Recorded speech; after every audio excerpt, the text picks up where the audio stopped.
Hai, Assalamualaikum dan salam sejahtera. Yang berusaha Profesor Madya Dr. Samir Kanu Jababoni, anak lelaki Ishak Samuel. Hari ini saya Ahmad Zul Azra'i bin Zainuddin di 2020 1093 042 akan membentangkan video epistemologi perbandingan epistemologi agama dan epistemologi etism bagi subjek HNF 3012 Falsafah Ilmu. Epistemologi berasal daripada dua perkataan Yunani, iaitu epistem yang bermaksud ilmu dan logos yang bermaksud akal. Epistemologi merupakan suatu teori atau kajian yang berkaitan dengan ilmu atau theory of knowledge. Ia juga didefinisikan dengan falsafah ilmu, iaitu falsafah yang membincangkan hakikat ilmu, makna, kandungan, sumber dan proses ilmu. Agama merujuk kepada aspek percayaan kepada Tuhan yang terdiri daripada peraturan dan undang-undang sebagai panduan agar manusia boleh hidup dalam persekitaran yang aman dan damai. Manakala, etism pula merupakan satu bentuk kepercayaan yang menafikan kewujudan Tuhan dan menolak konsep beragama. Apakah epistemologi agama?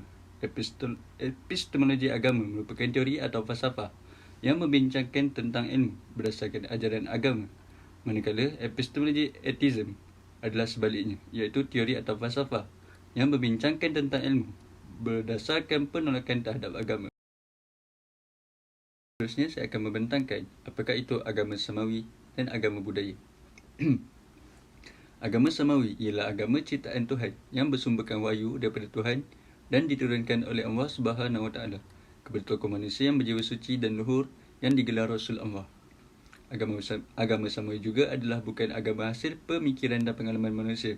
Sebaliknya, ia agama yang berbentuk pengajaran dan bersifat ketahanan daripada Allah dalam bentuk perintah dan larangan yang dibawa Rasul-Rasul Allah dalam bentuk wahyu. Terdapat 3 agama samawi, iaitu terdiri daripada Islam, Yahudi dan Kristian. Agama budaya pula dikenali sebagai agama duniawi yang datang dari diri manusia dan dibentuk oleh falsafah masyarakat dan dirumus oleh ahli fikir masyarakat. Agama ini juga tidak bersandarkan wahyu dan ajaran Rasul-Rasul tetapi berbentuk pengajaran dan kaedah umum. Contoh agama budaya adalah seperti Buddha, Confucius dan Hindu. Seterusnya, dalam video ini saya akan membentangkan peranan atau apakah sebab-sebab seseorang itu beragama dan apakah sebab-sebab seseorang itu memilih etism. Yang pertama, agama sebagai sumber nilai moral. Agama menjadi kod dan nilai etika serta aturan moral yang dinamik dan menjadi pedoman dalam mengatur kehidupan spiritual. Yang kedua, agama sebagai sumber penyatuan. Agama sangat penting kerana dapat membangunkan ikatan sosial dan menyatukan semua individu bagi membentuk sesebuah masyarakat. Dan yang ketiga, agama menumbuhkan semangat kebangsaan. Agama merupakan identiti yang membezakan antara penjajah dengan anak negeri. Seseorang yang beragama juga adalah sesuatu bangsa yang memiliki bahasa, sejarah, adat istiadat dan agama. Apakah pula sebab-sebab orang memilih etism? Yang pertama, ingin mempunyai kebebasan diri dan kebebasan bersuara serta tidak terikat dengan agama. Yang kedua, meragui tentang kewujudan Tuhan dan tentang alam gaib. Yang ketiga, malas atau tidak suka dengan kewajiban yang telah ditetapkan dalam agama. Dan terakhir, melakukan amalan yang bertentangan dengan agama. Hari sekali, kita akan membincangkan apakah kesan-kesan seseorang itu jika mereka mempunyai agama. Yang pertama, agama mendidik penganutnya melakukan kebaikan dan agama juga sebagai panduan yang membantu setiap insan mendidik ke arah kejayaan.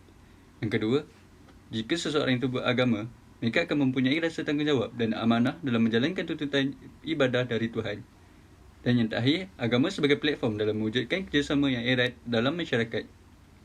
Seterusnya, kita akan membincangkan kesan etism. Jika dilihat, etism memberikan impak yang negatif berbanding impak yang positif. Yang pertama adalah dakwah baru terhasil. Fahaman etism boleh melahirkan fahaman atau ideologi baru yang boleh menyesatkan umum. Yang kedua, negara juga boleh menjadi mundur kerana perpaduan dan kesatuan sukar dicapai akibat daripada pemusuhan dan benci-membenci kepada manusia yang berpegang pada agama. Yang ketiga, peningkatan kadar jenayah. Agama melarang umatnya untuk melakukan kejahatan. Orang yang tidak mempunyai agama terdedah untuk melakukan kejahatan kerana tiada halangan untuk melakukan kejahatan tersebut. Konklusinya, Kehidupan beragama lebih mendatangkan kebaikan kepada masyarakat di dalam negara. Agama dapat membina masyarakat yang berdina murni, bermoral dan bertamadun. Berlawanan dengan ateisme yang mempunyai banyak kemudaratan jika diikuti dan diamalkan. Kehidupan tanpa agama boleh menyebabkan perpecahan kaum kerana masyarakat hidup dengan perbezaan fahaman dan ideologi. Oleh itu, pihak kerajaan perlulah memperkasakan undang-undang agar masyarakat hidup dalam keadaan beragama dan mempunyai pegangan. Kesannya, kesejahteraan dan kemakmuran negara dapat ditingkatkan.